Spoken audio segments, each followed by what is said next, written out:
Alrighty. Hooray. Welcome back, everybody, to the Tradewaiters podcast, the comic book club where we read a different trade paperback every single week. I'm Daniel. You're Nathan. We're brothers. We read comics. Yes, we do. So many comics. Yeah, including classics. Classics when According it's to some people. When it's convenient for us and a movie comes out. Yeah. No one asked for it, so we do it when we want. Yeah, exactly. And we got different time codes in our description. We got the book, which is Spider-Man: Kraven's Last Hunt. Is that how you put that? People, colloquially just call it Kraven's Last Hunt, I think. True. Background matters in the poll list. Also segments, but we start with the news.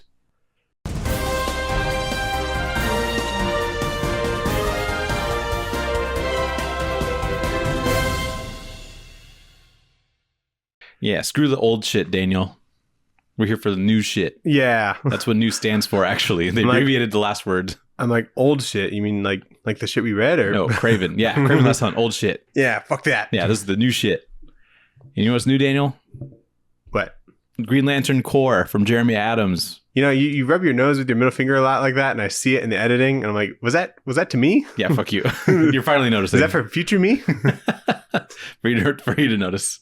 February, I mean, we kind of knew about this, but we got some more kind of details about it. But Green Lantern Corps, Jeremy Adams, Morgan Hampton, and Fernando Passarin. New series? New series. Okay.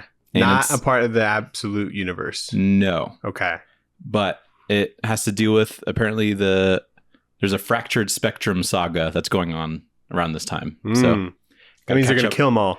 Maybe. There are too many damn Green Lanterns out there. You got to kill some of them. Get rid of them pink ones. Yeah, get rid of which ones are not needed? Those indigo ones. Fuck those guys. Is that the purple one? Yeah, I actually like them. They're kind of cool.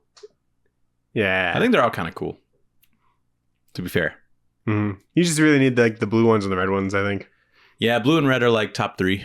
Get rid of green. Green we can get rid of. Yellow's fine sometimes, I guess. Yeah. Oh yeah, I forgot about yellow. Yeah. Anyway, neat. Are you excited about that team? Yeah. Or the creative team? Yeah. Jeremy Adams has been doing some good stuff with Green Lantern, so I like that he's kind of continuing under a specific vision. I saw some of the designs that they were going to be doing, and there's like crazy like Green Lantern ships, I guess, and some cool refreshes of like suits, like Green Lantern suits. So, Nathan, pretty excited. What? I know this is news, but we're going to talk about some old stuff. Okay, well, old stuff. Specifically the years 1958 and 1963. Good years. Between those years, we have the Smurfs Archives, which is a hardcover book that it's going to have all the Smurfs comics that came out in that time collected in a 300-page book. Only 300 pages? Yeah. Apparently there wasn't that much from those like 5 years? Yeah. Because it was just like the individual like picture books basically, right? And those are maybe like 30 pages each. We can see what started it all. So 2 a year, I guess? Yeah. Yeah, so that's coming out February 4th. Those would come out in chronological order. They're available for pre-order. They come from, they're being printed by Paper Cuts, the publishing company. Have you ever heard of that? That's a pretty sick fucking name. Fucking dope. Paper Cuts. And then the S is a Z at the end. Whoa. There's like a little blood coming out. That'd be dope. They're just printing the Smurfs. Like kids comics and shit. I don't know if I knew that Smurfs was a comic. I always just figured it's like old TV show. Yeah, super big. And I got one when I was in Belgium. A Smurfs comic? Yeah, they're like Smurfs is like their Superman for some reason. No, it's not. Dude, the amount of toys that they had for Smurfs was like it swallowed the superhero stuff. Really? At the comic shop. That's kind of interesting. Where is my search thing? But yeah, because I think it's like a Belgian writer or something. Okay. And so it's like he's like, we got this guy. Yeah, we got the Smurfs. Yeah, we take him. So I thought that was neat. Daniel, you a fan of the animated DC movies? Yep. There's going to be an animated trilogy based on the comic Batman Nightfall, currently in development. Wow. So it's going to be... That's a big-ass series. That is a big-ass series, which makes sense that there's 3 movies. But okay, so Infinite Crisis or Crisis on Infinite Earths. Uh-huh. How many issues is that? Like 12 maybe? Crisis on Infinite Earths? Wasn't it like 8? Yeah, so it's like a maxi series, right? Yeah. And they made 3 movies for that. Oh. But Nightfall is like 50 issues. Yeah. And they're making 3 movies for that. There's like just only a few big things though, you know. Fights Bane, Bane Breakers is back. And then like there's Azrael, I think, is introduced in that time. So they're going to introduce him. He'll be the bad guy. And then Batman has to fight them both. You know, so is there like the first trade of Nightfall that we could do? Maybe, right? Maybe. I mean, we could just cut it off. Yeah, I'd be like, we did 5. We should just like find the big issues, like the backbreaking issue, the Azrael issue. Yeah, we'll just jump around. Yeah, but it's gonna be directed by Jeff Wamester, who did Justice Society World War II. So if people like that one, he's gonna be doing all 3, I guess. Justice Society. Oh, cool. I never watched that one. That actually looks super interesting. Yeah, I need to watch those. Okay, so there's a volume 1, volume 2. So they break it up. Mm-hmm. There's omnibuses as well. We don't want that. Nope. All right, this one's $20. How much? How big is That can't be that many issues. Oh, that's Night Quest. That's different. Ooh. So that's probably like the 2nd or 3rd movie. I wonder. Yeah, there's Nightfall, Night Quest, and Night Send. I didn't even fucking click. Dude. Night Send. Yeah. That doesn't even make sense. Nightfall. And the other night one makes sense. Night Quest? Night Quest? No. Then you got Night Send It. 280 pages, first volume. The Nightfall. That's a lot. It's not too bad. That's a lot. I probably have it, I think. There's no way. No, I don't have it. No, there's no way. But it would be kind of cool. I mean, if they can like stay pretty comics accurate so I don't have to read those comics, that would be cool because I am curious. Surely, right?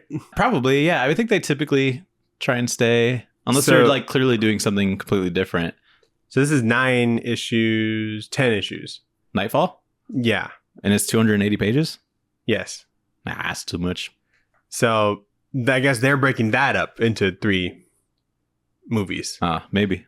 You know? Not much is known yet, Daniel. That's all the Twitter account DCU updates had to say. So that's cool. Nathan, speaking of animated movies, what we got? I guess Blue Beetle is in the animated slate. Cool. For DC stuff with Zolo Marduena. Is he gonna voice? Come back to voice. Oh, cool. Here he's attached. Is he gonna do that weird New 52 one? Uh-huh. Remember, it's an animated movie, right? Like DC animated movie? Yeah. So like in the vein of like what the Crisis on Infinite Earths one was, or is it like... That was a New 52 though. I know, but like, you know what I mean? You know, there's like the DC animated universe. Oh, you think they'll just show like... Are they doing like one of those, or is it like a... I can't imagine it's like a tie-in kind of like thing. A big movie studio kind of thing. You know what you know what I'm asking? So, are you like a direct-to-DVD kind of thing? No. Is it like a movie that's going to be in theaters, I guess? Probably not. Okay, so it's like a DC animated universe thing, probably. So direct-to-DVD, yeah. Or direct-to-Max. Exactly. I was like, nothing's direct-to-DVD anymore, actually, so I don't know where you're going with nothing's that. direct-to-Max either. Like, there might be like a They're purchase, direct-to-Max, aren't they? a purchase-to-rent period, and then it'll be on Max. Okay, but that's what I mean, yeah. Yes. So he's doing one of those. I think so. Okay. I didn't look that deep into it, but it seems like it. I can't imagine there'd be a Blue Beetle theatrical release. Right. So do you think it'll start with him in the middle of the events of 52, that really long-ass comic book we read? He wasn't in that. Yeah, he was. Was he? Yeah, he started it. He's like first appeared in that book. No, that was Infinite Crisis. Are you sure? Yeah.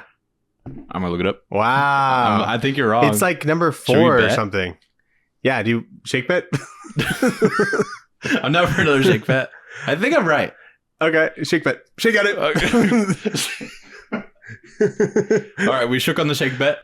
Can you explain the shake bet while I look this up? So the loser will have to drink a large cake shake from Portillo's, which is like a 2,000 calorie cake where they make a milkshake and then they put a slice of cake into the shake. Oh shit! It gave me like the Ted Cord Blue Beetle. What's his name? Jaime Reyes.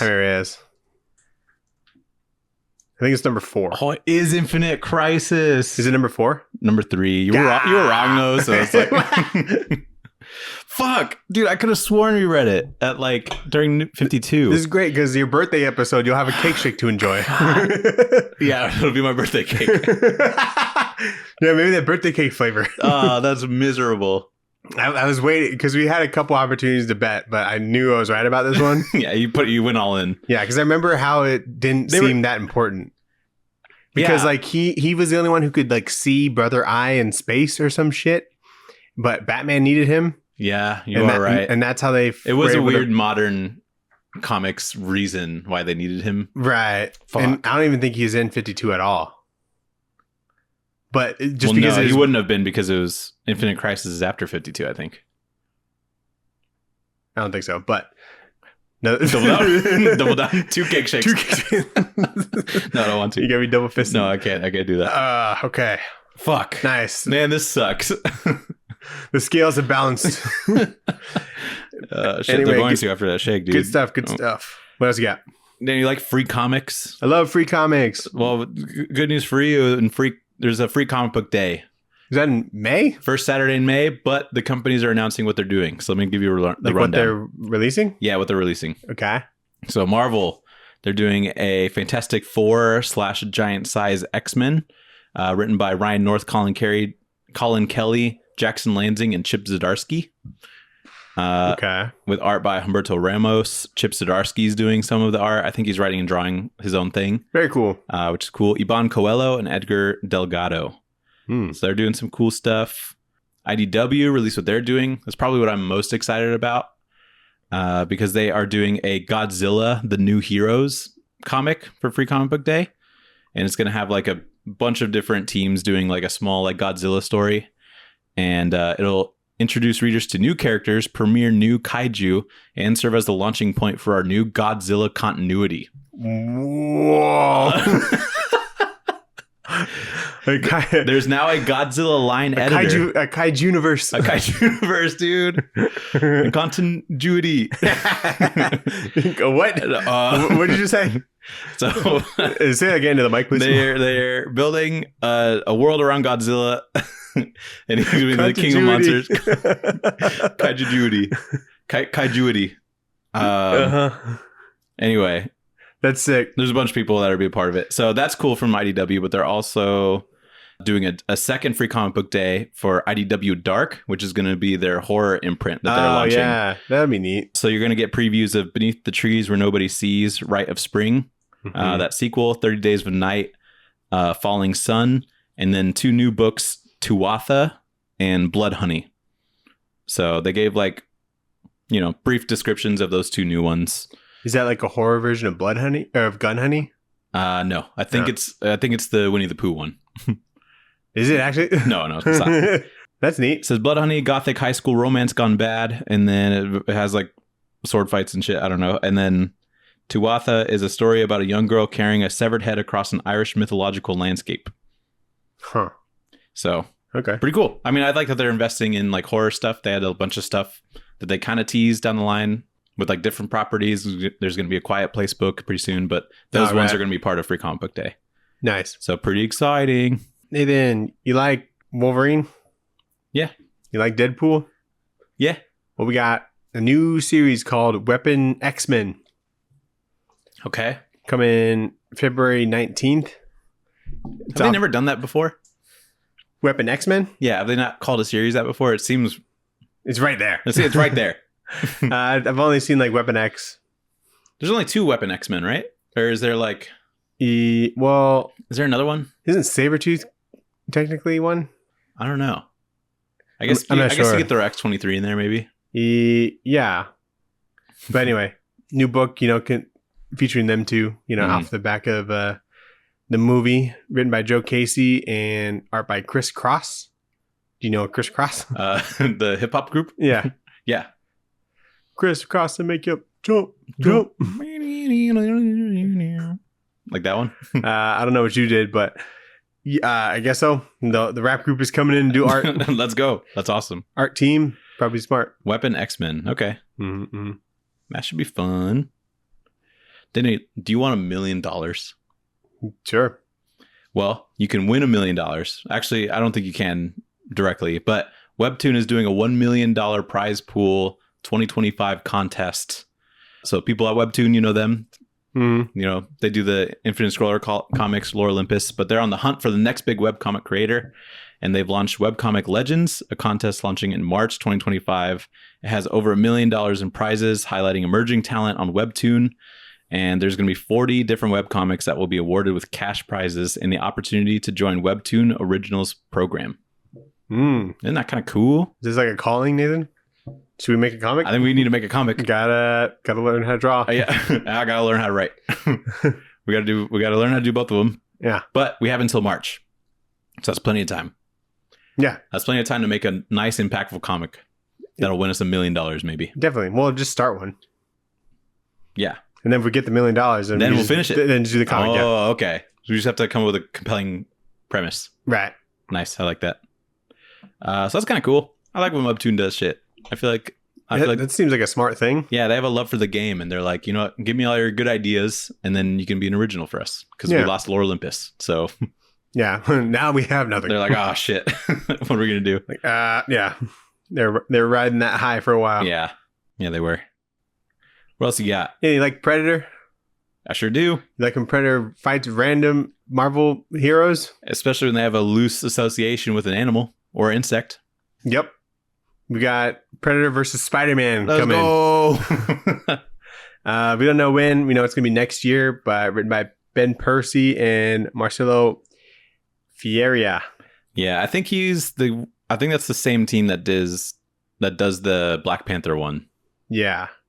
Did they do the Wolverine one too? No. Okay. I can't remember who did the art for that one. It wasn't McNiven, was it? No. I feel like that'd be pretty high profile. That would be pretty hype. But yeah, that sounds pretty cool. I think that personality of like Spider-Man's way different from like the Wolverine and Black Panther sort of personality. So it should be pretty cool. And I like the idea of like Predators like running around New York, which is probably where most of this is going to be set, I would imagine. Because in the Wolverine one, they kind of go all over the place, it seems like. And Black Panther's obviously in Wakanda. So I like this setting. I think it makes sense. Yeah, definitely. Daniel, they're doing a weird Star Wars The Rise of Skywalker comic. It's going to, I guess, be just one of those comics where they redo a Star Wars, but in comics form. I hate that. But it's the worst. Here's what made me laugh about this is just whoever wrote this. I don't know who. I cropped out who wrote the article, but they said Marvel Comics will adapt the movie into a new 5-issue limited series written by Jody Houser with art by Will Sliney, including all new scenes not in the final film, per PR from Marvel. Will that include more Raylo kissing? Unknown as of press time. Raylo. that last sentence, I was like, what the fuck? Oh, God, that's funny. New stuff not in the film. Will they kiss? Mm-hmm. It's unknown. They might kiss. So, yeah. I'm going to pick it up and see if they kiss. I'll let you know. That's very funny. I don't know when it comes out. But I just thought that line was funny, so I screenshotted it in lettering. Stan Sakai. Oh, yep. There could be 2 goats. Rasputin's great too. Yeah, multiple goats. Stan Sakai is doing a new Usagi Yojimbo miniseries to pay tribute to his late brother. It's going to be a 5-issue Usagi Yojimbo, The Thousand Plums, which will debut in March. And it's going to just be kind of attributed to his brother. So it'll be a very meaningful series for Sakai and paying tribute. So this is what it looks like. Looks pretty cool, actually, in the colors. And apparently he's getting a colorist who is also very close to his brother, who's now passed away. But that should be cool to check out. I mean, that's what comics are for, man. Yeah. So it should be good shit. There's going to be a lot of passion in that. So I'm going to check it out. And that's everything I got. Cool. What book did we read this week, Nathan? We read Kraven. Run it back one last time. Yeah. Last Hunt. This is an old ass comic. Kraven's Farewell Tour. Yeah. Kraven's Last Hunt. By J.M. DeMatteis. I think that's how you say his name. I'll never know, and I'll never remember if I do figure it out. Yep. With penciler Mike Zeck, inker Bob McLeod, and colorist Mike Zeck and Ian Tetrault. Letterer Rick Barker. So this is a classic, Nathan. This is a classic old comic. It's a definitive Kraven thing, I think. Yeah, this one I would have hated to read this like as it was coming out because it's split up across like 3 different comics. Yeah. It was like Web of Spider-Man, like Spectacular Spider-Man, and Amazing Spider-Man. And I'm like, why are there 3 different Spider titles? And they're all like Spider-Man. Yeah. But they were stretched out across those. But Daniel, this is an old comic. They're kind of hard for me to read, but this one's fucking raw. It's raw. I loved this. You did. I did. I thought it was really, really good. I thought you were gonna have an issue because you don't like old things like comics and people. I didn't have any like old comics fatigue with this. That's very valid. This is definitely had the Daredevil like Born Again energy, because it's like the 80s art, but it's not that dense. No, there's a shit ton of captions, but like that's all it is mostly. Yeah. And they have like a lot of really good pacing for like some of the silent moments where they're just like Mike Zeck make Kraven be naked and do something crazy, Yeah, a lot of that. And I think it's really cool. I think a lot of this feels like an old 90s Vertigo book almost. That's kind of what it felt like with me, because there's like a couple trippy sequences in here where there's people like hallucinating or like fighting off weird metaphors of things in their mind. Yeah, this came out like 87. Yeah. So it would have been around almost prime Vertigo time. Yeah. But this show's really cool. I was like pretty impressed actually, because people say that it's good, but when I see like an old comic, I'm like, am I just going to be reading something that's as like dense as like Watchmen, which isn't necessarily what I'm wanting a lot of the time. And there is a bit of that, but he's not really speaking in like metaphors all the time, and it's not like you have to like really make a lot of those metaphorical connections that you're not sure if you fully understand. It's just more Kraven being like, my mother was fucking insane, or he's like, I gotta find Spider-Man, I gotta hunt him, I gotta prove myself or whatever. So that ended up being a lot more there's a lot more flow for me, and I think it was awesome. Plus some Black Suit Spider-Man stuff I don't think I've ever read in a comic, and I could see why it was popular. Yeah, that shit was cool. It was very cool. And he wasn't like Venom yet. He just had the black suit. Yeah. Just cause. Yeah. However that works. Apparently, I saw like some discourse about when people call Venom Venom, and when he's symbiote Spider-Man, and when he's black suit Spider-Man. And it all was kind of dumb to me because the symbiote's always Venom, I think. But apparently not everybody agrees on that. He's only Venom when he's with Eddie Brock. Oh, God. Yeah. And I was like, that's dumb, because Venom has been many people. But yeah. I guess like it. I just thought it was interesting. I would get that with this definition. Because I don't know if he's necessarily like enhanced than how he normally is, or if there's any anger within him, Seems like a little bit more angry in the beginning. There's some hints of that, but yeah, he doesn't seem like different other than like how he looks. Yeah, he's just like, man, that was crazy when I was in space. But what my favorite part of the black suit was like there were certain panels where they had like tons of blue as like the highlight for him, and it's awesome. He looks like Batman basically with like how he's colored in like these old comics. Yeah, and they also have like a lot of freedom to pose him in like a silhouette, because the suit can be so dark, and so like it's almost like doing silhouette work. Or if you need to like really focus on certain parts of it to give him dimension, you can do that too with those blue colors. And so I thought the colorists did a really good job with that. Mm-hmm. So anyway, let's get into it.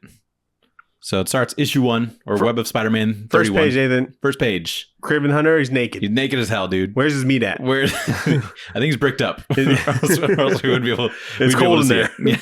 They did leave some room to where if he was packed in something, we'd see the silhouette. Yeah. But I think he's bricked up. But it starts off with Kraven.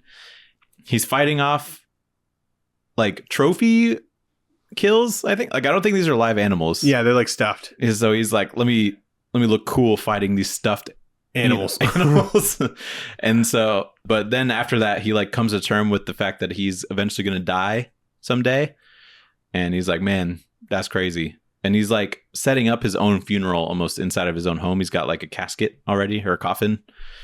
And meanwhile, Black Suit Spider-Man shows up to a funeral for Joe Face, which is like a criminal, running around New York at the time, but he's dead now.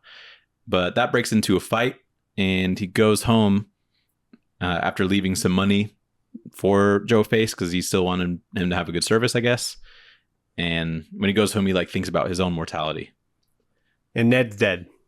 Ned is dead. Mm-hmm. Is that Fat Ned? Is this the same character? I don't know what he looks like in these books, but yeah, you do. He shows up in. It's the same guy. Oh, okay. Yeah, he does show up. Yeah. Okay, because I think it's supposed to be the same character. I think chubby Ned originated in Ultimate Spider-Man, and that's the one that carried over after Secret Wars. Okay. And so that's why I was like, is this the same Ned? Wait, Ultimate Spider-Man didn't start till like the 90s, I thought. Yeah. So this is original Ned. Okay. I think. I don't know his last name Right. in the Ultimate one. They could be different characters. I could be wrong. Maybe. But I'm pretty sure they brought Ned from Ultimate Universe after the Hickman Secret Wars happened.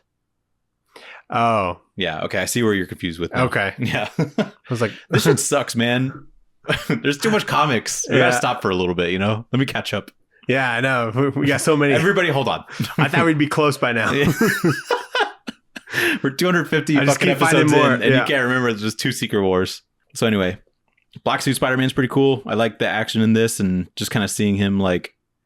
It's interesting because he can be kind of silly too, because this first panel we see him in, he's kind of like rappelling down. He's like upside down. He's still like a little goofy. Yeah. And then when he's fighting him, he looks like really cool. Or when he's like swinging away, like that's a cool pose. Right. You know, so it's kind of interesting. When we first saw Kraven and he's fighting his stuffed animals, I was like, is he like crazy in this? Like, or I know he's crazy, but it's like, is he like not actually a hunter? Is he just a rich guy? And he like attacks like fake dead animals, you know, and thinks that he's like a hunter. That'd be and then funny. just goes after Spider-Man for some reason. No, I think these are taxidermied kills or wins against animals, maybe. Right.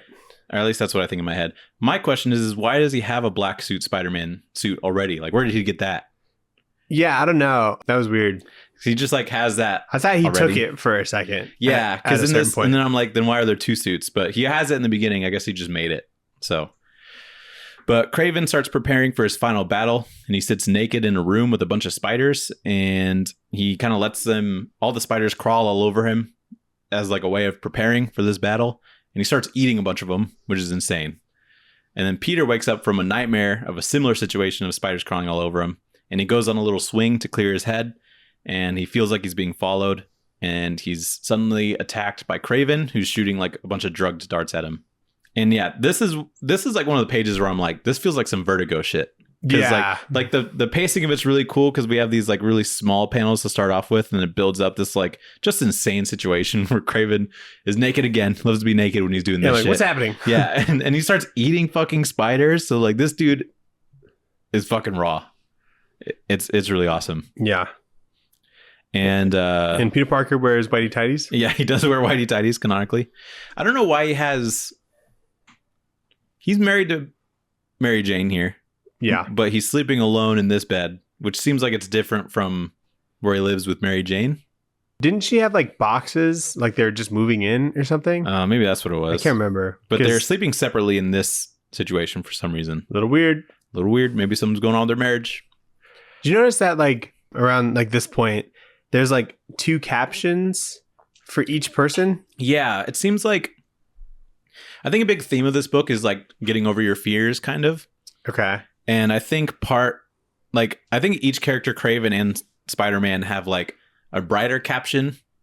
Even like Mary Jane had 2. Yeah, she did have 2, huh? I think the brighter captions are like their regular psyche, and then like the darker ones of their respective colors are like their fears talking almost. Yeah, or like your intrusive thoughts. Yeah, almost. Yeah, intrusive thoughts, it seems like. So, but it is a really interesting thing because like both Spider-Man and Kraven have them. And I was kind of wondering like what was going on there. But it's an interesting choice. Like I was like confused, but I just read it and I'm like, okay, like this makes sense. Like it's not anyone else, you know. It's in their own head still. Maybe like the thoughts that you're trying to like block out almost. Yeah, to try and like stay focused, you know, because it happened. We see it when he's being hunted by Kraven. He's like, there's darts, you know, coming, and he's trying to like stay focused maybe. But when you're scared and there's like a lot happening, there's a lot kind of going through your mind. So that's kind of how I perceived it. Yeah. So, but anyway, Spider-Man's hit by one of the darts, and he tries fighting Kraven, but he's getting like a little slower because of the drugs. And he gets caught in a net, and Kraven holds a gun to him, and Spider-Man's like desperately trying to say like, this isn't how you do things, Kraven. We're like kind of hand-to-hand guys. But Kraven shoots him point blank. And then to end the issue, he buries Spider-Man in the coffin that I presume was the one that we saw in the beginning, and buries him. No wound.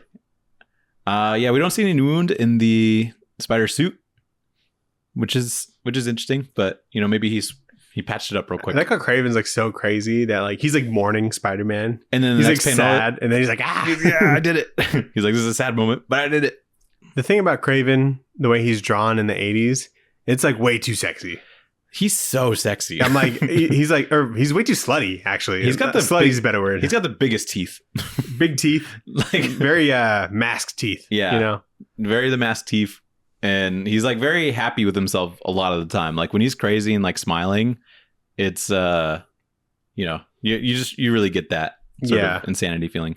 But I really like the pacing, just like up and to the point where he was about to shoot Spider-Man, because it's like a lot of Peter trying to like talk him out of it, and you see like these big ass teeth, and you're like, man, that guy's gonna shoot somebody, and you see the perspective of him like looking down the barrel and stuff like that. It's just like all really well and interestingly done. Yeah, no, definitely. So I liked it a lot. I read like the first couple pages of the like OG Creature Commandos book that was also written by James DeMatteis, and so I like could only read a couple pages of that just because like it was just dense and a little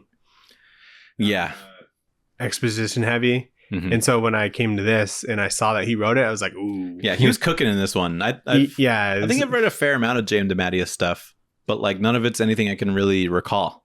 Yeah, I think he's still around. I don't know if he's on still, anything. I think he's still doing. I don't know if he's doing anything currently, but he's still like done a bunch of comics. I know, but yeah, I think this is definitely easily my favorite that I've read from him so far. Yeah, it's probably his most popular thing. Yeah, definitely. Issue 2. This is Amazing Spider-Man. Amazing Spider-Man 293, obviously. Kraven is standing over Spider-Man's gravestone, and he's standing in the black Spider-Man suit, and he's very content with himself. And then we're introduced to Vermin, who's a Spider-Man villain that is eating people in the sewers. And also Mary Jane is worrying about her husband, Peter, and she beats the fuck out of a rat in their apartment. Yeah. Which I think was funny. To me, this is like peak Mary Jane. Why do you say that? I don't know. I'm just like when I see it, right away who it is. Yeah, true. It's just because like they have like she has got the red hair, and then there's like a lot of black used because it's like a dark red, I guess. Yeah. And she's all wearing like dark lipstick. I just think she's the baddest here. She is the baddest. When I was reading this, and I'm like, okay, she's in the apartment wearing like a button-up shirt but no pants, and I'm like, I can't believe they've sexualized Mary Jane. And then I remember that Kraven's been naked for half of this book already. Yeah. So I'm like, I guess it goes both ways, So then, thumbs up from us. They objectify men too. Yeah, they do. Like, yes, both Kraven and Peter Parker have been way more naked than this. A lot of sluts in this. This is a slutty book. So, and you'll see the boxes that are in here. Oh, yeah, so they are moving. So, which I'm so shocked that I remembered for some reason, just because you said that. That is such a critical detail, and I'm also surprised that you remembered that. I don't even think I looked at these panels. I'm like, that's a box, but it was registered it right now. It was in your memory for sure. I guess so. So yeah. So Kraven's being weird. He's just crawling around in his Spider-Man suit like he's 4. Yeah, he is. He's running around New York as Spider-Man. He enters a room where he drinks from a bowl that like makes him hallucinate a bunch of spiders that all form. They like all collect into just this massive spider that Kraven has to like try and fight off. And he's doing this because he's trying to like keep his fear in check, I guess. Yeah, he's just like drinking LSD or something. Yeah, like with like a dog too. He's not like taking the bowl and like drinking it. Like Spider-Man could do that. You know what I mean? But going back to that Mary Jane thing. Yeah, she like asked the rat. He's like, "You want to fight?" and like verbatim. Yeah. Oh, you're a bowling, huh? You want to fight? Like, want to fight? I just I just thought that. If I saw a rat, like verbatim, like, you want to fight? If I saw a rat and I was like, you want to tussle right now? Yeah. Yeah, there's a lot of fucking rats in this book. I think Vermin can like control them. There's something that's not very clear. He's like a rat guy. He's like a man rat, but they call him Vermin, which is a cooler name. But I think he can better than like rat guy or like rat guy. Hey, it's you, rat guy. Yeah, there's not very many rat based characters other than like Ratcatcher or something. But it's pretty funny that she fucks up this rat and like kills it in her apartment, and then she just runs away. Yeah, it's like, take care of that, dude. Ew. It's gonna get flies or something. So then Vermin is in the sewers. He's eaten someone, and he finds a newspaper with like Spider-Man on the headline. And he recalls his last interaction with Spider-Man and Captain America, where I guess they like beat the fuck out of him, but he managed to get away. And, you know, Kraven's running around in the Spider-Man suit, but I feel like he's way better at crawling around than Peter Parker is, because he does it more. You know, he's like crawling around like on the ground. And I'm like, I haven't seen... That means he's better? Yeah, I think so, dude. He doesn't need to crawl on the ground, he's like, though. I'm a spider. And he's like doing this thing. And I'm like... Spiders crawling on the ground, I mean, too. He looks pretty cool. Look at him going to this window. And I'm like... or he's like crawling down the steps. And I'm like, that's a spider, you know? Spider-Man's like not very spider-like, if you really think about it. He just crawls on the walls. He crawls on the wall. He does like a web. That's about it. There's like a lot else. There's like a part of them that have nothing to do with spiders. Like you can tell the future. Kraven's just trying to be as spider as possible. Yeah, I know. I don't think he knows all this he's other like, stuff. to beat Spider-Man, I have to be Spider-Man. I don't think he knows much reason. about Spider-Man. And so he's like, I think he just assumes that he crawls around on the ground all the time, which I think is kind of funny. He's like, I clearly can't stick to the walls. But Yeah. You remember like in the first movie, the fucking... Which one? Sam Raimi ones. Okay. The first one where like they zoom in on like his fingertips and there's like the little like hairs or whatever. Yeah. And then that's how he stuck to walls. It's cool. That's gross. It's cool. Is that canon or is that just Raimi? I think that's Raimi being like, there has to be a reason. Yeah. You know? And they have to be organic webs. Yeah. Yeah, I believe that.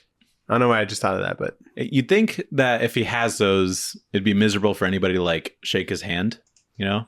Yeah. Because they would just like dig into... like the pins or whatever would just dig into people's hands. Right. So, but then it like, are his toes like that too? They must be, right? Do they go through the suit? Because he puts on a suit and then he crawls. So they don't really explain that much. But maybe it's like fingerless gloves would be like the most practical version of that. That would be so cool. Fingerless and toeless, like extremities. Like, He's got his dogs out. Dude, why you got your dogs out? Just Spider-Man in his regular Spider-Man suit, but his toes are out. Imagine you're like shoplifting and you get like kicked in the face by a bare foot. Oh, gross. Ew. So Mary Jane goes looking for her husband out in the rain at night, which is a terrible idea because she starts to get harassed by some guys that are like catcalling her. And she's saved by Kraven, who's acting as Spider-Man, but Spider-Man's like really violent when saving her. And MJ knows that it's not Peter and just kind of figures that something's wrong. And then Vermin leaves the sewer looking for somebody else to eat. So he's running around New York right now. And that's pretty much that issue. So can you believe there are 3 main Spider-Man books going on? Isn't that insane? They're like, all the same Spider-Man. One of them is called Peter Parker, the Spectacular Spider-Man, and it's had 130 issues. Yeah. And then this one... And then there's Web of Spider-Man, which is like a little newer. Yeah, like 30 And then issues. Amazing Spider-Man. 293 issues of Amazing Spider-Man. Like, we need more Spider-Man. So, like, there's hundreds of Spider-Man comics all coming out, like, the same time.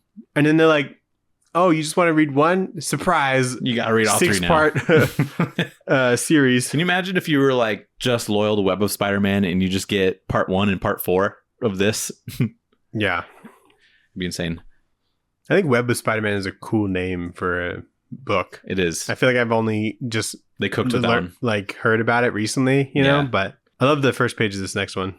Well, I like that one. Or it's not even a page, I think. I like that MJ can immediately tell that it's not like Peter in the black suit. Just by vibes. Just by vibes. She's like, that guy was not my husband. I'm sure there's like a build difference too. Dude, he is like Kraven's he's like a wide huge motherfucker. Yeah, dude. He's pretty, yeah. You probably be able to tell off that, but that dude could have been a Hall of Famer. Yeah, because when he's like fighting these guys, he like breaks one of their necks, I think. Can you imagine you're a quarterback and then Kraven the Hunter is coming at you in the pocket, you know? I'd be like, nope, no. I'm done. I'll start crawling around like a spider, try and get away. There's also like a sort of visual kind of metaphor running throughout the book where like at the bottom of random pages, you see like the bottom of Peter or like the Spider-Man like gravestone and there's like a rat. Did you call it a metaphor? Well, like, it seems like what's happening here is sort of mimicking kind of roughly what's going on in the book, while also telling you like something's going to happen here because we keep seeing it. You know what I mean? Maybe that's an allegory. Allegory? I don't know. I don't know English. But me neither. But you know what I mean? Like there's a rat here, which is probably like the vermin part or the spider part, which is like, I don't know who that could be. Sometimes there's spiders on it. Yeah, you know, and some guy maybe associated with spiders. But yeah, I just think it's interesting. Like they really thought about this book just beyond like the base thing. Yeah, and even like towards the end, and then in the first issue, I think there's like a dude like digging a grave, and they'll just show a panel of that and his progress like throughout the book. And I'm like, yeah, he's something's about to happen. And I just kept thinking like that guy's been working.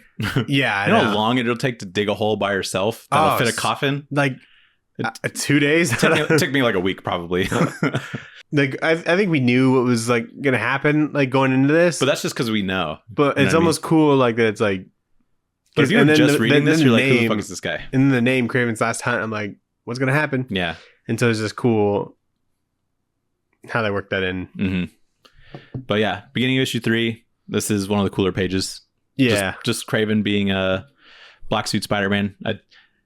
I like thinking about how he set this up because he's probably seen Spider-Man do this, and so he's like, all right, let me get a fucking rope. They got the Venom hand square. They do. I like the Venom hand square. And now that I know what it is, I like look for it, you know. And then when I notice it, I'm like, oh, sick. Like you know that it exists. Yeah, because I didn't know until we read Agent Venom. Yeah, it is so interesting that some artist was like, we need like something else here, you know. we need to break up this. This black. I want them to know which limb they're looking at. Yeah. But I like thinking about Kraven setting up like a rope somewhere and like tying it to the end of something so that he could like. Oh my god! I didn't even think about that. Because he's holding on to like a regular rope. Because at first I thought it was like one of those like chapter pages almost. No. Where it was like not part of the book necessarily. No. Because he crashes through the window. He just wanted to hang upside down. Yeah, he's like Spider-Man would do this. Because he's mimicking Spider-Man. But anyway. It's fucking hilarious. Because he had to like either tie that to something or maybe he has like one of those grappling hooks. And he's like, all right, let me. Because what if he fucked that up? Yeah, he's a big man. He could just fall on your noggin. Snap that rope. But anyway, Kraven as Spider-Man beats the fuck out of some gang dudes in a drug deal. And then he runs away when the police show up. And then Kraven has now proved himself superior to Spider-Man in every way. And he kills a guy. He does kill a guy. But this is some of the coolest like Spider-Man action poses. Like when he's crashing through the window, and it's like he's kind of like very like low, I guess. Yeah, he really squishes himself. He squishes himself down, but like just seeing him kind of beat the fuck out of these guys and the sort of space that they give Mike Zeck to do with these action pages are really fun to watch. And did you see the spider cakes? Whoa, we do have some spider cake. Yeah, that's when he's getting away. Yeah. So Vermin is causing some more trouble out in New York. He's killing people and he wants to find Spider-Man to show Spider-Man that he's not afraid of him no more. And Vermin runs into like a police squad car and he controls some rats to take one of them into the sewer. And then another one he thinks looks like his mom. So he like leaves her alive but licks her face. He like does a lot of weird shit with him. It does look like her mom? I think he said that she reminds him of his mom. Because there's like, he looks just like my mother. Just kind of like across different pages. But I really like the voice of Vermin in this too. Like he's got like a weird way of doesn't talking. Feel like he's like used to English. Because No. he's almost got like, because he's got like the physical attributes of like a rat or whatever. And he's like not used to, I guess, like speaking English or whatever. So it's like a really broken English throughout the whole time. Yeah, because so you're like really, alone. He feels like very rabid. And I think Yeah. Just with those captions, they like really captured that. He feels like such a like 80s villain, you know? Yeah, What if it's a rat guy? A rat man. Yeah. Make him vaguely look like a wolf man. And you know? I think he's properly rated, you know? Like he's in this and he has like a purpose, you know? And then we don't really see him in any modern comics. Mm-hmm. But it feels like James DeMatteis was also taking a point in continuity because apparently the last time Vermin and Spider-Man met, it was like Spider-Man and Captain America, apparently. Like that's something that he brings up. Yeah. So that's also an interesting part of it. Like he found a character that works for this story that I assume is in continuity in some way. So I think that's cool. And he like, his like memories aren't that great either. Like he calls him like, he refers to him as like Captain Flag. Yeah. Which I think is a thing. Isn't that like the DC person? Captain Flag. I don't know. I'm thinking of Rick Flag. But a thing that they do in this book since like back in the 80s, like color was like a little limited, is that they were able to show that the headlights of the police car were like bright, instead of doing like a color for that. They do like the little circles. Oh, the circles. Almost as if you had like like astigmatism or something. Or like a lens flare or something. Yeah, lens like flare kind of thing. Yeah, I like that. I was like, that's cool. It's smart. Yeah. I like that vibe. Like that'd make for a good like noir book. Yeah, it's definitely feels retro just based off of this panel. Yeah. So Mary Jane gets so worried about Peter that she almost exposes his secret identity to his editor at the time at the Bugle. She like goes to his house and is like, I gotta tell you something. And she's like, nah, I won't actually. I'm going to leave. Which is like a really weird interaction, I feel like.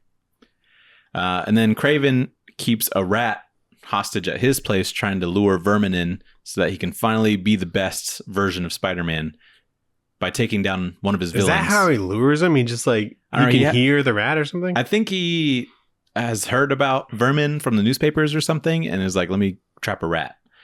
But Vermin... Well, then he throws the rat out the window. He does... I think he follows the rat, maybe? Is that what it is? Because we see the rat go into like the sewer. Huh. Okay. And so anyway, Kraven tracks down Vermin. They beat the fuck out of each other for a while, but Kraven is victorious at knocking Vermin out. And then the issue ends when we see Spider-Man's hand come out from the grave. Yeah. And then the cover for the next one's the iconic Kraven's Last Hunt, cover. A cool thing that you can do when you have the black suit Spider-Man is like he can be in the shadows and then his eyes are popping out. Yeah. And I'm like, I love it. I think maybe my favorite panel of this is this like pre-fight pose that Kraven does before they start fighting. Yeah. Like, look at that shit, dude. Looks like he's about to do some dips. That guy's ready to fuck somebody up. Like, who goes into a fight and is like, let me get my fucking arms out. If you're in a bar fight and the first thing to do is that, I'm like, get out of here. Like, no fucking way, dude. No, I'm sorry, dude. I'm sorry. Here, take my money. I don't know.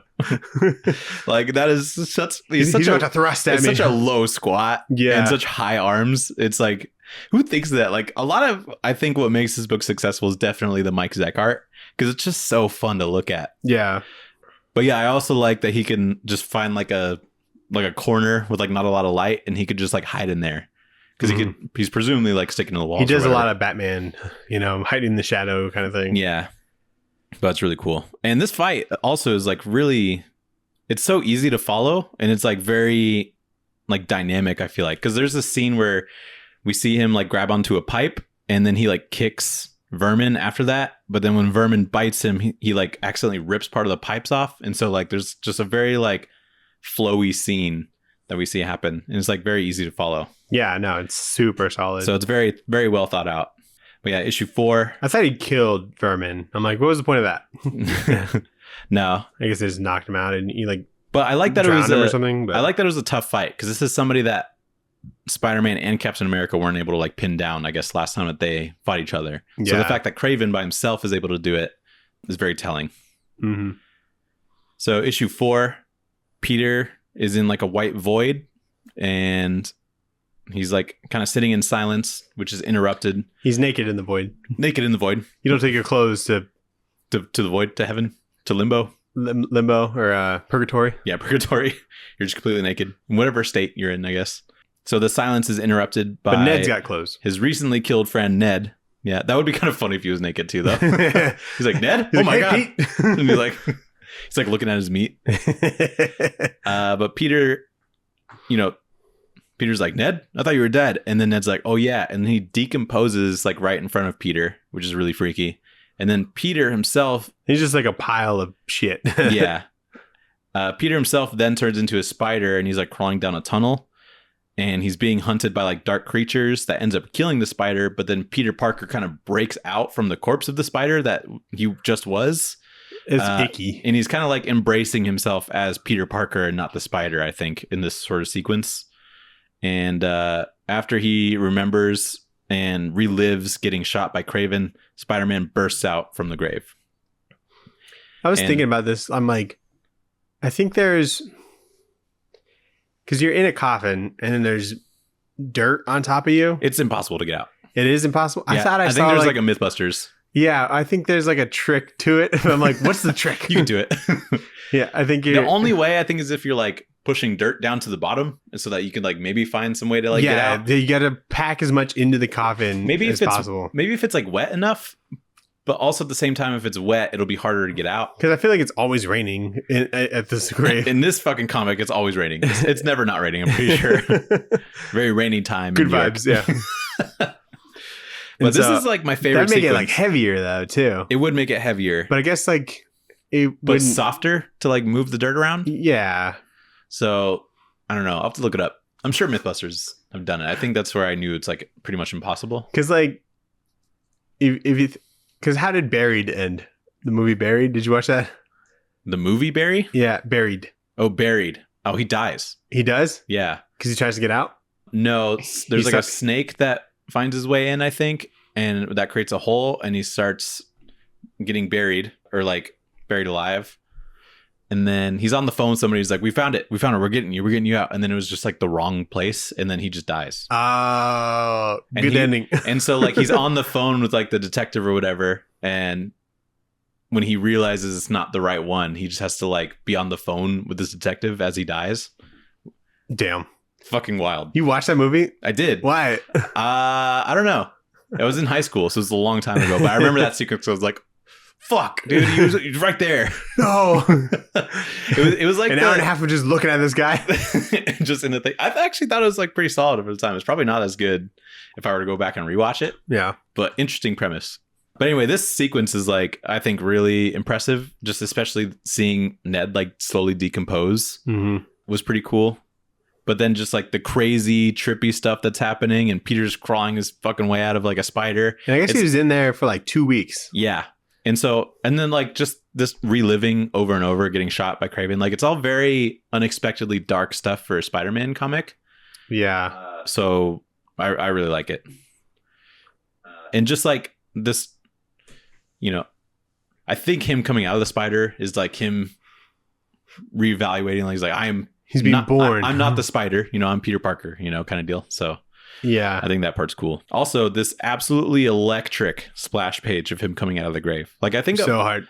A huge understated part of what makes this comic so iconic is just how visually cool it is, like most of the time. Yeah. Because if this was like a lesser artist doing this with just like the same Jim DeMatteis writing, like I wouldn't like it as much, you know? Yeah, so I was thinking about that a lot. He's just the right amount of muddy, you know? Yeah, he is. And so Spider-Man stumbles into Kraven's mansion and he finds a newspaper of the new Spider-Man on the headlines. And it's dated 2 weeks from the day that he was shot. So he knows he's been in the coffin for 2 weeks. He gets pissed and he starts tearing up Kraven's like trophies that he was fighting in the beginning. And then he goes to MJ. They fuck for a bit. And then Peter's like, I got to go find Kraven. This was great. that was a weird scene because like, you're gone for 2 weeks. He doesn't explain where he was, and then they get busy. You know, I'm sure they were getting caught up in the act. You know, he's like, I was crazy. I was shot by Kraven. You know, I've been in a coffin. I was dead. I think I'm a zombie. That's probably why I stink. Don't worry about it. Ew, yeah, it smells so bad. He's just like brewing in his own stink for 2 weeks. Yeah, in his spider suit. And so he does find him in some random building, but Kraven has like been waiting for him this whole time. So really cool. Yeah, it's like, how did he like know he was coming, I guess? Kraven? Yeah. I guess he knew that he drugged him and he probably like measured the amount of drugs and how long it'd probably keep him in there. But I really like these panels that are kind of sprinkled in of Kraven gradually taking off like the Spider-Man mask. And but it's just like, silhouette. So it's just like eyes. Yeah, it's really cool. That he's taking off. Yeah. And so that's pretty much that issue. And so issue 5, we see Vermin is Kraven's prisoner in this like electric cage thing. Kraven's like thinking about his mother, who he was told that she killed herself, but Kraven is convinced that it's the spider that killed her, which I think is like that spider metaphor thing that he was fighting in the beginning. Like, I think it's just the embodiment of fear or something. And so, you know, that's how he thinks about it. And Spider-Man is there though, and he starts beating the fuck out of Kraven, who refuses to fight back because he's saying that he already won. And then he asks Spider-Man to follow him, assuring that he could have just killed Spider-Man already if he really wanted to. And so Spider-Man just follows him wherever he's going. There's a panel where Kraven's like changing into his Kraven getup. Yeah. And then like Spider-Man's like on the ground, almost like he's trying to get like a peek of his ass. He's like, you know? let me get that. Yeah, let me look on there. Like, I wonder what Peter was thinking in this scene where Kraven just starts stripping naked, like while he's kind of explaining himself. You're like, he's whoa, whoa. This is not that kind of fight. I'm sorry. He's like, I don't know if that's what you got. I already have like post-nut clarity right now. I just nutted. Not ready for round 2. Yeah. But like, he's putting on his like Kraven getup, which I'm realizing is his dick's flopping out a lot, right? Because it's just that weird triangle, like Tarzan tarp thing over his dick. But yeah, I just like visualizing the scene from Spider-Man's perspective where he's like, why are you getting naked right now, dude? Like, put your dick away. Yeah, dude, come on. I'm really angry at you right now, and it's really weird that you're doing this. But anyway, Kraven takes Spider-Man to where Vermin is, where he's like locked in the cage. Kraven brags about being able to take Vermin down, which was something that both Spider-Man and Captain America were unable to do. And so also Vermin is like terrified of Spider-Man, thinking that Peter's the same guy that beat the fuck out of him. But that was really Kraven, which I think is kind of cool. It's cool seeing like Vermin react to like Peter Spider-Man, thinking that it's the same guy. He's like, and then Spider-Man's trying to like calm him down, I guess. Mm-hmm. But Kraven releases Vermin, and Vermin like attacks Spider-Man. Like Spider-Man refuses to fight him back and tries helping him and like telling him that Kraven's been like manipulating him. But Vermin gets like a good hit on Spider-Man, which makes Spider-Man go a little crazy and fight back. And then Vermin gets Spider-Man pinned, but Kraven stops the final blow and just tells Vermin to leave. And so he does. And then again, we get like these random panels sprinkled in where it's like a rat interacting with the spider. I just think that's kind of interesting. Because like, it's funny because when the rat squishes the spider, that's when Vermin gets like a good hit on Spider-Man. And so I'm like, this is kind of funny. So Kraven then helps Spider-Man up, telling Spider-Man that he's free to go, knowing that he would go after Vermin, who's now kind of out on the, in New York. Because he's like a cannibal still. He's a cannibal and he's still going to like murder people. So he's like, you go get him and I'll stay here. Yeah. And Spider-Man's like, I'm going to come back. So like, don't move, And so when Spider-Man leaves, Kraven goes to like look at his old family photo and he thinks about how he can like have a happy ending. And he puts that rifle that he used in the beginning and shoots himself. And then he falls into his coffin and bleeds all over the family photo. There's a lot of, which is pretty because fucking it's wrong. Raining. There's a lot of lightning and stuff. Mm-hmm. And then there's like a coom, a krakoom. Yeah. And that's like the gunshot. Yeah. That's like hidden under that basically. Yeah. Really creative way to like tell that, I think. Mm-hmm. Because like seeing the silhouette, this is an awkward gun to like put in your mouth and kill yourself with, I feel like. Yeah. Because then you got to like reach. And he's like, I guess this is all I have, So yeah, you got to reach pretty far, but pretty raw, dude. Like he did everything that he wanted to do because he proved himself like as a pretty good Spider-Man. He had a bucket list. Yeah. And he wanted to check that one off. And he did the last thing. Before he goes. Didn't want to see himself deteriorate, I bet. I just wonder when we see Kraven next. Because he's like pretty clearly dead. Yeah. And so who was the guy that was like, let me bring him back? And like, how did they do that? Yeah. Because he was in that Agent Venom book. So I presume at some point between Agent Venom and this book, he came back somehow. He probably dies again. He probably does die. He's probably died multiple times since then. Yeah. So issue 6, last part. This is Spectacular Spider-Man 132. I don't even know if we need this one necessarily. Yeah, I think this would have been an awesome ending. Yeah, I would have liked that. To be fair. But yeah, while scouting for Vermin, Spider-Man heads through like a tunnel and he's like feeling really claustrophobic and remembering like the time that he was in the coffin like a couple minutes ago. He's just crawling through shit if you think about it. He really is, because he's in like a sewer like this pipe one? thing. Yeah. I'm like, yeah. That's a good panel though. He looks he looks so buff in this. Yeah, and this is where like there's like all the blue and stuff that I liked. Yeah. Yeah. It's really cool when they use it to like contour like the way that he looks. Mm-hmm. It's like, where's this light coming from? Yeah. Spider-Man gets like swarmed by a bunch of rats. And then meanwhile, an anonymous tip causes the police to show up to Kraven's house. And they see Kraven's body, which has a note next to it confessing to everything that Spider-Man did in the last few weeks, being Kraven. So I guess it's good. And he's like, whatever you thought before, that was me. So my bad, you know? Yeah. I guess that's maybe why they included it in this, because it's like Kraven wasn't necessarily trying to ruin his reputation. He just wanted to prove that he could do it better. It's basically clearing up everything that happened in this. Yeah. The only difference is that Kraven's dead. Yeah. You know, and like in this next issue, it could just be whatever Spider-Man story. Yeah, true. It's not like an aftermath kind of thing. Yeah, you don't necessarily need this part of it to be part of the entire thing, but it is interesting that they put it in. So Spider-Man and Vermin do meet. Vermin starts drowning Spider-Man, which reminds him of the coffin, and then Spider-Man breaks through. He starts drowning him until he like tries to explain the situation to Vermin, and Vermin doesn't believe him, and so Spider-Man like kind of runs away. He goes back up into New York City, and Vermin follows with him pretty much. He gets like a burst of like courage. Yeah, you know, he's like, let me go get this guy. Like, I gotta stop him. He's like, I was winning this fight, so let me go follow him. Right. So I think it's really funny, this sequence where they like trade drowning each other. like what happened in the water where he like gets a reversal on him and then picks him up and then drowns him again. Like it's a pretty common move in water fights, I think. I guess so. Yeah. I know this is all really good art, but I'm not the biggest fan of like the webs. Dude, the webs did throw me off. I was like, wow, that's kind of lazy. This is just a grid. And then like it was so weird that I was like, how the fuck do they normally look?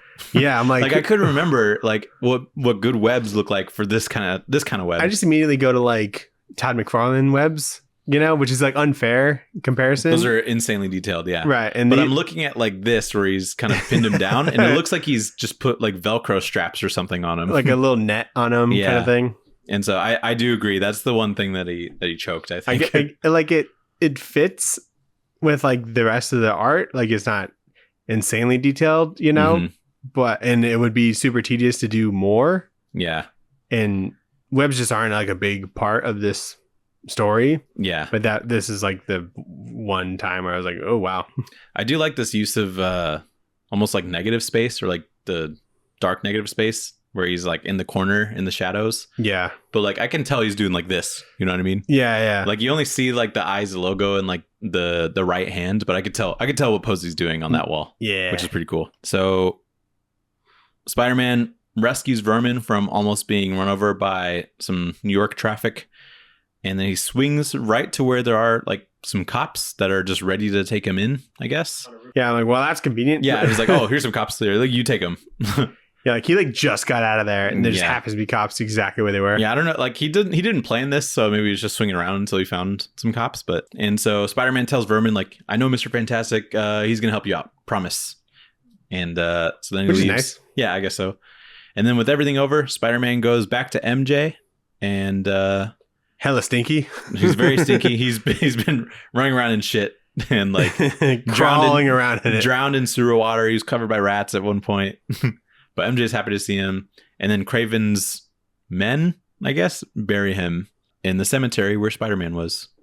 Or right next to him. Next to him. I mean, I can't read what this tombstone says because what the fuck is that? I wonder if that's easier to read like on like the newsprint. Surely it looks better in that because it's a little rough here. But yeah, he gets buried.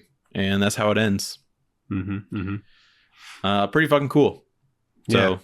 I'm glad you liked it. Yeah. When things are like pre-2000, it's like basically 50-50 whether or not you're going to like it or not. You know? Yeah. It is. It typically is because it's like some of it, even if it is like Watchmen level, I'm like, this is fucking taking a while to read, you know? Yeah. Because when it's like old like that, it was really good at like the time. And then people still, you know, like it because they remember what it was like when it came out. And so we get more comics that are like that because it's cool, but then it's like it becomes an idea that I'm familiar with. And this one like holds up. Yeah, you know, it totally does. Even for like newer readers like us and on the grand scheme of things. Yeah, because when you like, it's interesting because when people are like kind of getting into comics and they're like, what's the best Batman story, the best Spider-Man story? Some of them are like, or like a Daredevil story. Some of them are like those older comics, which I think would still kind of be hard to get into today, but I feel like this is one of those ones where it's like this would be kind of cool to read if you were like a new guy. Yeah. And you happen to stumble across like Kraven's Last Hunt. Yeah, it's cool to look at the classics and stuff like that. But let's go into Back Matter Matters. Back matter matters. We get some crazy pencils for a lot of the covers. Very detailed.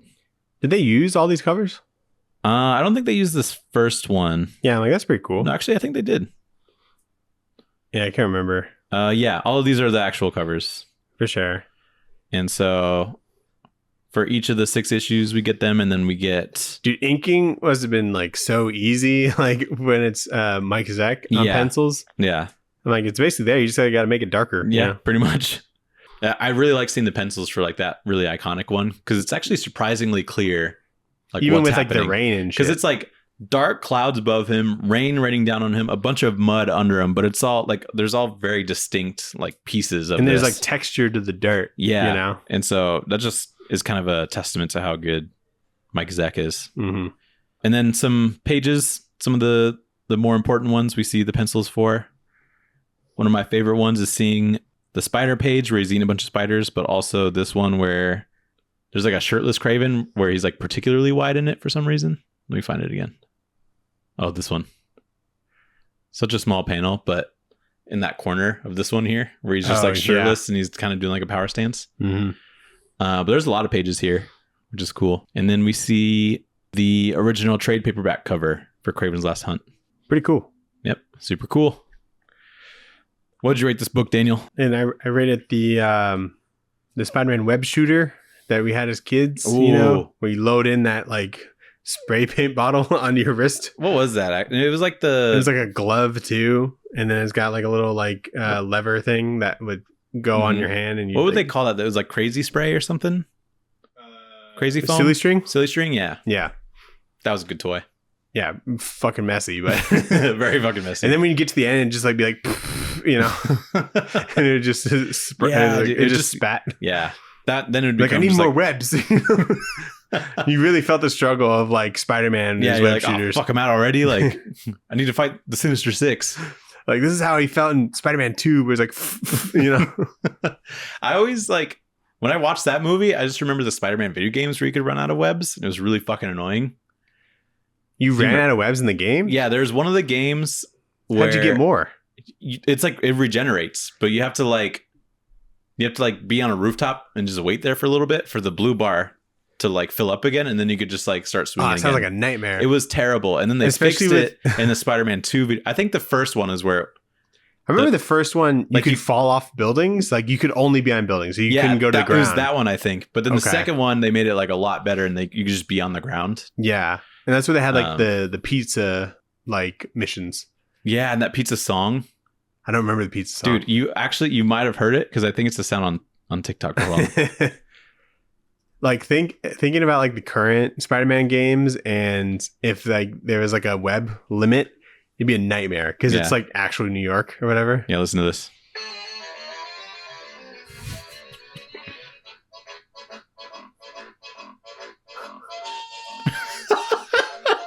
That's from Spider-Man 2? It's when you're doing the pizza missions. Oh my god. Isn't that insane? How did I not connect those? It fucking is, banger. It is. That's a bop right there, dude. I put that on repeat when I'm running. You run twice as fast. Then I give this a pizza time that's delivered in under 30 minutes. Yeah. Except it takes longer to read. Dude, the pizza in that movie looks so good. So good. It's like, is that like a genuine New York pizza that they had like in the filming, you know? Surely it was. Because I think they filmed in New York. So I'm like, that looks fire. So they're like, just get any pizza place and then make it Ned's or whatever it was called. I have to like control myself and not say pizza time every time I'm eating pizza, you know? Just let it rip. Yeah. You gotta let a pizza time rip every once in a while. I say it, but Sarah doesn't know what I'm talking about, like what I'm referencing. She just thinks I have a catchphrase for when I eat pizza, you know? There's a friend that I have is a movie nerd. Whenever his like wife is going to the grocery store to like pick some stuff up, and they're like, "What do you need?" And he's like, "Cornetto," because in one of I think in all of the Edgar Wright movies, the Cornetto trilogy, specifically in Shaun of the Dead, it's something that Nick Frost character says when what's his face asks him something. So it's apparently one of his like random jokes that nobody gets. I thought Cornetto was like it's like an ice cream or something. Yeah. Is that like an actual like ice cream? Yeah. But not here, I don't think. Yeah. So why would he tell his wife Cornetto? Because it's a reference to that movie. Does she know what he's talking about? No. And so when he says Cornetto, she's like, what are you talking about? He's like, all right, what else? Nothing. Yeah, I remember seeing... Pizza Time is relevant. I remember seeing a Cornetto like rapper in World's End, and I'm like, oh, that's why they call it that trilogy, you know? Yeah, because that one... Which is a very odd way to connect those movies. They just are all in there for some reason and not in any other movies. Is it a British thing? Like if I think so. If I'm in London, can I have a Cornetto? I think so. I'm going to look that up. How do you spell it? Because it's Shaun, Coronetto, I think. Cornetto. But I think it's, what is it? Shaun of the Dead, This Is the End. And what's the other movie? The cop one? Hot Fuzz? Hot Fuzz. That's a good movie. Oh, I've seen these. They have these, but like I don't think they call them Cornetto. It's like the ice cream cones. Cornetto. Yeah, that are like flat. Yeah. Okay. This is pretty good. There's a 1 hour Spider-Man 2 game pizza theme that he goes to. And a 10-hour version. Give me the 24-hour version. I need a 24-hour version. But yeah, that's what I rate this. So I like it. Good shit. Definitely. Ooh, the chocolate one looks fire. Let's get into the poll list. Daniel, call in. They got strawberry. What flavor is it? Shove it in your box. Shove it in your box. The poll list. What did you shove in your box? What'd you pick up this week? Let's take a look at the list. We got Batman and Robin, Year 1, number 2. I'm going to pick that up. Yep, whenever your shop figures it out. Fucked me up again. They had some Marvel stuff, but they didn't have their DC and Image stuff. So I'm going to be picking up like 3 weeks worth of the comics on like Friday. Maybe Diamond wasn't so bad. Bring it all back. Then we got The Moon is Following Us, number 3. Mm-hmm. And then there's a book called The Rockefellers, number 1. And that's like I know about the Rockefellers. What's that dude? He did Trinity. And then he did like Flash. Francis Manipool book, yeah. Really? Yeah. Oh, cool. And it's a part of the Ghost Machine line. I don't know if it's connected to those stories, but I saw the cover. I'm like, that looks like a good ass book. Yeah. Have you seen it? I don't think I have, but it sounds good because the Rockefellers are an interesting story. So I wonder what approach he's taking with it. What do you mean? Do you know who the Rockefellers are? Maybe. They're like real people in history, so I wonder what approach he's taking. They like the promo art. I was like, that's fucking cool, but it's none of the covers. They had like a Little Miss Sunshine like esque variant or like cover. Oh, cool! You see that? Yeah. I was like, oh, that's sweet, like some sort of like family thing. Okay, so maybe it's not like a. But that's none of the variants for some reason. This is like the promo art that they had like at Comic-Con or whatever, like when they announced all the Ghost Machine stuff. Right. But anyway, I'll see what that's about. But it is under like the Ghost Machine. Yeah, you have to tell me that's good because we haven't really seen Francis Manipool in a while. Since like that Scott Snyder one, right? What do you mean? We haven't seen him do like, is he doing the art on that too? Or is he just writing? Because he's like... Peter J. Tomasi is writing. Okay, so he's doing the art on it. Mm-hmm. Yeah, because we haven't seen him do something since that like Scott Snyder book with the Comixology original. Which one? It was the one with like the big bug eyes. It's called like Void or something. It's like The Void or something? Yeah, something like that. So yeah, we haven't really seen much from Francis Manipool, but he's good. He was called something else. It was like... It definitely was. It's like Clear. Yeah, that was cool. Yeah. He does good art. When people don't come up with shit for a couple years, I'm like, how are you surviving? You know? What are you doing? He's probably doing stuff, but just not traditional comic stuff. Yeah. Okay. What else are you picking up? That's it, I think. I picked up what I could today, which was Terminator number 2 by Declan Shalvey. Really excited about that one.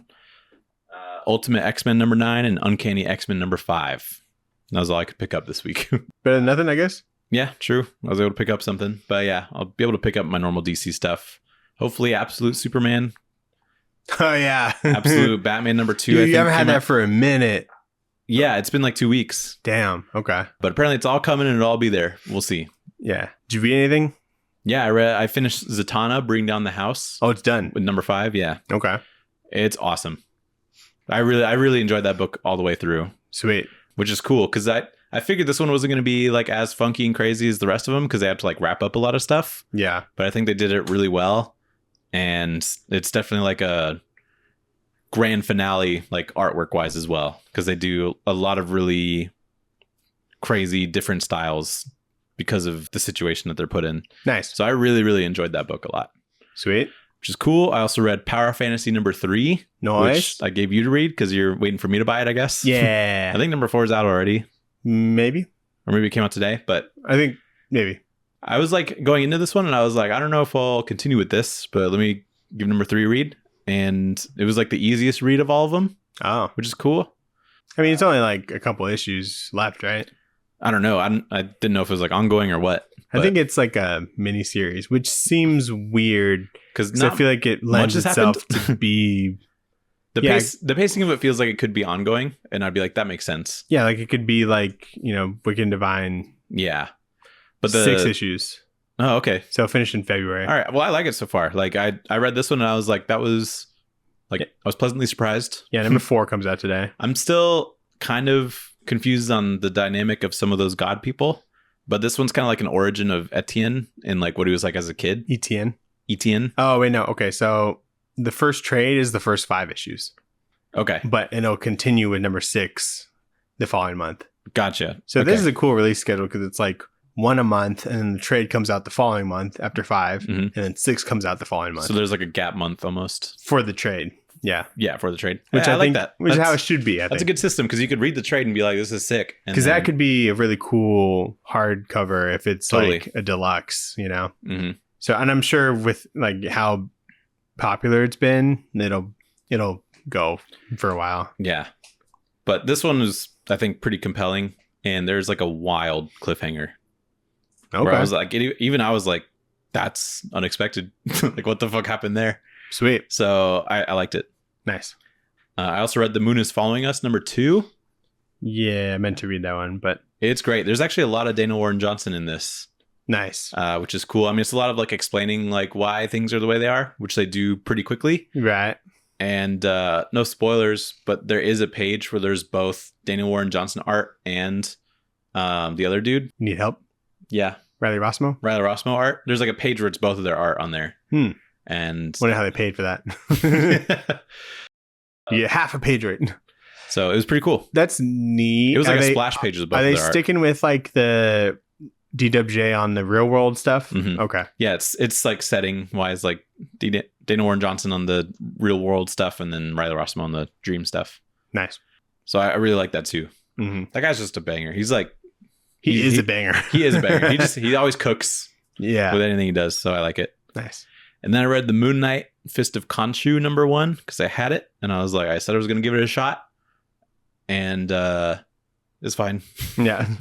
You did your fan due diligence and gave it a shot. Yeah, because there's been like a couple number 1s of this damn Moon Knight run that's been done by the same creative team for like a while. They're really pulling a dark horse. So this one seemed like a good jumping on point.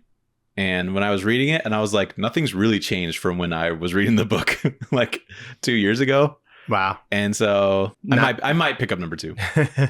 You'll see what the stack I'll looks see like. what the stack looks like. If the stack's too big, I'm dropping that shit. But, you know, it's fine. It's really funny because like the first page, I was like, oh God, I'm not going to like this. Because he's trying to get into a nightclub. And he's dressed as Mr. Knight. So he's got the suit on. Yeah. And he doesn't like Club say wear. he's not saying anything as he's walking up to the thing. And the bodyguards are like, there's a dress code. And then Moon Knight's like, really? Because my suit is like killer or something like that. And then he punches the guy through the door. And I'm like, are you fucking serious right now? Like, what was that? I got to use that. Yeah. And I was like, wow, this could be bad. It wasn't like that cheesy like the rest of the book, but that was just kind of a cheesy opener for me. Yeah. I just thought it was funny. For sure. What did you read this week? I read Creature Commandos number 1. Ooh. By David Desmalchian. Oh, yeah. Yeah, he's writing that. It's weird. Is he part of that show? No. But so the thing is with like DC, it seemed like the idea was that the live action and the animated and the comics are all going to be kind of connected in a way, but this Creature Commandos does not have like the same team or anything. Like Medusa's in it. Cool. And the vampire guy's in it, I think. Velcoro. I don't know what you're talking about. He was the vampire guy that was in the Frankenstein book. Oh, okay. And a handful of people. And so... This is a comic that recently came out? Yeah, it came out like a couple weeks ago. Okay. And so I read it. It's fine. I'm not going to get number 2. But, I gave it a shot because the show looks promising. I think I'll like the show. Yeah. And that'll be like my favorite thing of these characters, Yeah. They set it up to where the big bad of this series is going to be Brainiac. Okay. And I was like, is that enough? No, it's not for me to come back. So no. Yeah. And so that's an interesting choice. Yeah, definitely out there and kind of random.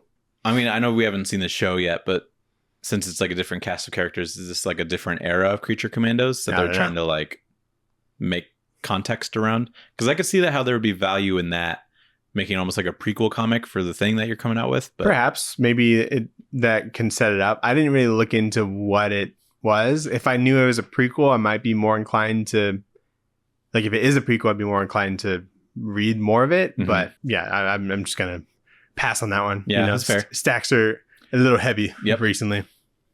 I read X Factor number 2. Okay, good stuff. It's like as good as like the first one. That's the nice Mark Russell book. Oh yeah. It looks really good. So I was reading that to make sure I was still in, because 3 and 4 are out and I haven't gotten those yet. It was a big stack, so I'm like, I'm not gonna get them all right now. Then I read Null Hunter number 1, which is the Michael Walsh sci-fi book, and I can't remember what it is. It's like a sci-fi version of like Greek mythology in a way. Okay. So the characters in it are representative of like the gods and stuff. So there's like a Poseidon guy. I haven't gotten to that yet, if there is one. There's a Zeus guy. It looks super cool because... Is it him doing art? I think so. It looks really good, but I feel you're just dropped into it, and it's like a little confusing because of that. And so I think I'll didn't grab you. Pass on the next one too. Yeah, that's fair. Maybe if like I hear about it and they're like, "You're wrong. You should have kept going," and I'll be like, "Yeah, but okay, all right. I'll take that." Yeah, I'm wrong all the time. That's fair. Did you watch anything? I watched the first episode of Arcane. Oh yeah, me too. Watched it while doing laundry.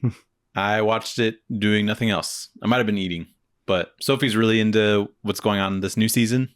And I just remember watching that first episode and I was like, But then I rewatched this one.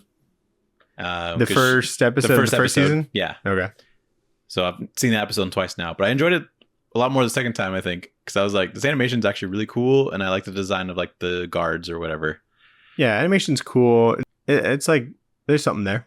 Yeah, no, I'll probably. I thought you watched it and then you were telling me to watch it, but I guess not. No. Okay, but I don't think I've told anybody to watch it. There is like hype around it. Sophie definitely really likes it. She might have been the one that told you to watch it. Maybe, but I mean, it's like won a bunch of like Emmys, I guess. Oh, and it's being nominated for the Game Awards for best video game adaptation. I don't think it's going to win against. I think it will win. Fallout's up there. Fallout, yeah. No, it'll probably beat out Fallout. Wow. Okay. There's a bunch of other ones up there, but I'm really excited for that video game anthology series. Next Level. Next Level. I think that'll be really cool. Isn't that out?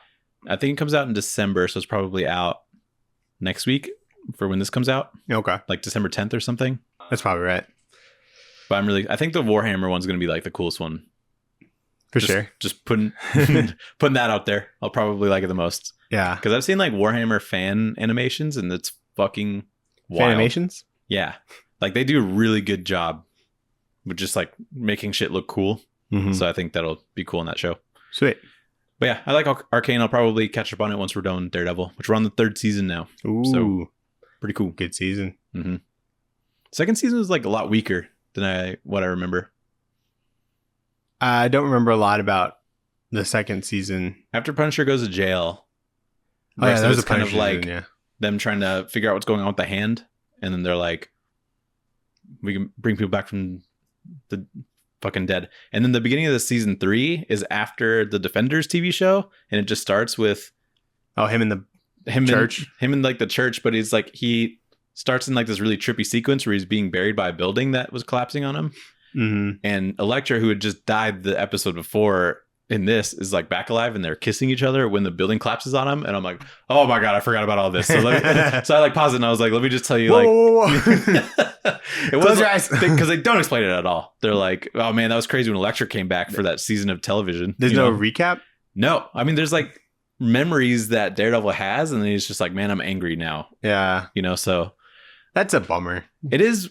I mean, I didn't even finish the show, so I know it's not needed to understand what's like about to happen. No. But it was funny because Sophie like hated Elektra, or like that interpretation of Elektra for most, because she doesn't have the size. She's too woke. She's too woke. She was a white Jennifer Gardner. She was British, and she didn't have size for a really long time. I like how Sophia like is hanging on to the worst version. It's so funny. And she's like, what the fuck? She's like, why didn't they get Jennifer Gardner? And I'm like, that's because she was like 40. Not only that, but then that makes it confusing because it's like, where's Ben Affleck then? Yeah. It's like the implications of that, of putting her in this, would be just make no sense whatsoever. But she just loves that. That's version. like there's a new Batman movie. We're like, where's Val Kilmer? Explaining her like her complaints with the show, and I'm like, this is all really valid actually. So I was like, I don't fault her for not liking that season a whole lot. But Punisher stuff is really good. Right. Anyway, what have you been watching? Rewatched Mindhunter, the Netflix show. Mm-hmm. David Fincher. It's like 2 seasons. I don't remember that. I don't know what that is. It's a thing that came out like pre-pandemic, and because like David Fincher had like a Netflix deal, and that was like a show that he like directed some and like show ran basically. Mm-hmm. It's like set in the 70s, and it's about like the people who work in the FBI who kind of made the connection that there's like serial killers and like coined the term serial killer. Okay. Like basically figuring out that some killers have like MOs, and that there's like reasons why they're serial killers and stuff like that. And I think I've always told Sarah about it as far as like just TV shows whenever we scroll past on Netflix. Mm-hmm. And she seems like, I guess she's out. We're almost done with it. It had 2 seasons? It had 2 seasons. And the thing about it is that it was like canceled after 2 seasons. Ooh. But it was like set up to have more. And I remember it being like super good throughout, but I think just the first season is like really good stuff, and the second season just kind of drags a little. Tight. Yeah, but super solid like television. And cool. It's like the number one thing I'm mad that Netflix canceled, I would say. It's where they burned you most. Because it's like, you saw like The Killer, right? Yeah. So it's like, it looks like that. That's cool. Because like, that's just how Fincher movies look. Yeah. Now at least. And so it's just like that, but like extended, for like 10 episodes or whatever. It's like a faraway shot of someone at their desk or something. Yeah, it's awesome. Everything's a little gray, Everything's a little further out than you'd expect. Yeah. So yeah, really solid show. And then we have like one more episode of that. Nice. And then for some reason, Sarah wanted to watch $1 Million Baby. Okay. Have you ever seen that? No. Do you know what it is? I don't think so. So it's a Clint Eastwood movie from like 20 years ago. It's got Hilary Swank in it. And Clint Eastwood's like a boxing trainer. Okay. And he starts out with the movie. He's training Mike Coulter. So he's like 60 at this point? Yeah. Wow. Still pretty old. And Mike Coulter's like his like... ginormous. He's huge. Yeah. Yeah. And younger. And he's like his champion fighter. But he doesn't think like he's ready for like the title. And so he's like, a couple more fights, then we'll do the title fight. But Mike Coulter like leaves him as like his manager and like goes to some other manager to get him the title fight. Okay. And so he kept getting bugged by Hilary Swank's character, who's like a country girl who like doesn't have any training, but has gotten some undercard fights, and just kind of is begging him to train her. Yeah. And then he eventually does. She does like really good, and then Yeah, it's like a boxing movie. Why is it called $1 Million Baby? So so I knew what happened because of like Scary Movie 4, I think, Okay. where they make fun of one of the scenes where they start to get more aggressive with some of the fights that she does. And she goes and fights this boxer who's like really aggressive and does like a lot of cheap shots and shit like that. Uh-huh. And she, in that fight, she like knocks down this girl, and then like the round's over, but the girl gets up and like hits her without her knowing. And then she falls and she like breaks her neck on like a stool. Oh, yeah. And I just remember in Scary Movie 4 where someone breaks their neck and then everyone starts falling and they all break their necks. Yeah. And that was like the bit or whatever. Okay. I think I remember that vaguely. And so Sarah didn't know what was happening. No, didn't know that happened. And so she's like paralyzed and is only kept alive by like a breathing machine or whatever. And then Hilary Swank's character like wants to die, but he's like, no, I won't do it. You'll be fine. You know, even though like she's clearly not, but she like asks him to kill her. And then eventually like he does by like just turning off her breathing machine and like injecting her with some shit. Mm-hmm. And yeah, that's how like the movie ended. It's got like, but why is it called $1 Million Baby? Because she's like the fight that she was doing, she would have won like $500,000 or something. Okay. And so she was worth like $1 million, but she couldn't like move by herself. Right. She's like that sucks. a quadriplegic or whatever. Yeah. Damn. Yeah. And so I guess you could maybe think about what the name's kind of a spoiler in a way, but this movie had like Morgan Freeman in it. And it had Anthony Mackie in it. He was like someone who trained at the boxing gym. It had the dude who plays Hiccup, Jay something. Baruchel? Jay Baruchel. Yeah, he's in that. He's like a Southern boxer who's like not very... He's a boxer? He's like... Or is he like a numbers guy? He's like a guy who trained at the gym, but like he always talked about how he was gonna train, but he like clearly wasn't. Yeah, I like that. That fits him. Yeah, and so... Pretty good movie. That movie got like 4 Oscars, I think. It was like cool.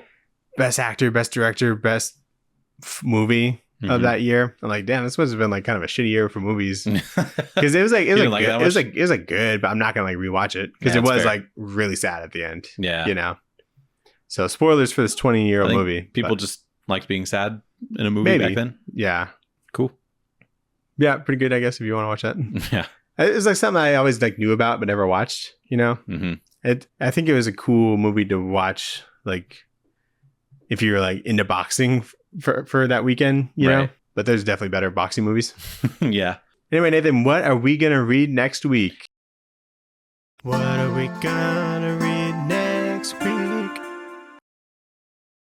That's a good question. I'm going to ask you that because you it's my get birthday. to pick. You don't get to tell me it's shit. It's your birthday. I can't oppose. They don't thought a lot about this. It's your week. You thought a lot. Let's hear it. There's a lot of things that I like and you haven't read, or if you have read, you don't like talking about it. So I was like, don't like talking about it. Or like, I was like, maybe I can make it easier for me for doing the notes and we could do like Step by Bloody Step, a completely silent book. Sure. That'd be good. But we're not going to do that. But Ultimate Spider-Man, you don't want to read, and we're not going to do that either. But I was thinking about it. Like, we just did Spider-Man. That's true. And now, what else was I thinking about? I thought of a couple different things, but I landed ultimately on probably what you figured I was going to bring up. But we're going to be doing Captain Atom, the New 52 run. Yeah. Because I vetted it, and I was like, this book is kind of fucking good. Okay. The art-wise, at least, because I was just flipping through it. Yeah. And this is one of those books where I remember reading it. I was like in college and I like just figured out how to download comics on my phone. And I was reading this and I was like, this book's fucking crazy. Okay. It was like one of the first books where I'm like, wow, the art is like really cool. It was like one of those first times I had that like happen to me. So we're going to read that. Sweet. Captain Atom. It's probably not going to be as good as I remember it, but it'll at least be fun to revisit. Probably not. But we never did a Captain Atom book. So yeah, no, we haven't. That'll fill that void that he's hardly in the things we've read before. Yeah. So Captain Atom. Sweet. The New 52 one. Sounds good. Are you still excited? Mildly excited. I'm like, hopefully it's not very long. I don't think it's very long. Okay. So, sounds good. All right. Nathan has spoken. I have. I was going to do something that neither of us has read either, but I've just been curious about. but I forget what I was looking at. You're practically going to be rereading this, you know? Yeah. So, cool. Well, thanks everyone for listening. Thanks for watching. If you think that Nathan picked a bad book and want us to read something different, email us at tradewaiterspod@gmail.com. Also check in next week. I have to do a cake shake. Yes, for my drink birthday. a whole cake shake. 'Cause I was wrong about Blue Beetle first appearance. Yeah. Tradewaiterspod. Link in the bio. You can like, comment, subscribe, and stuff like that. Yep. And Thanks for listening. I think this will come out. This is like come out on Black Friday. So I hope you had a good Thanksgiving. Hope you ate lots of food. Yeah. I And hope you're are super full. taking advantage of sweet deals. Yeah. Go get some comics at your local comic shop. Oh, yeah. They normally do sales. Go do that. Hell yeah. You could buy the Captain Atom trade. You sure can. And you can follow along. You can follow along. All righty. Goodbye. Peace.